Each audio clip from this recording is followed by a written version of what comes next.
the highest mountain. My good deeds are very few, they're like a small pebble.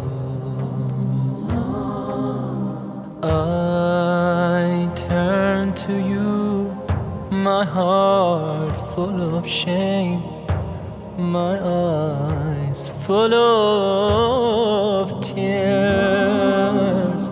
Bestow your forgiveness and mercy upon me.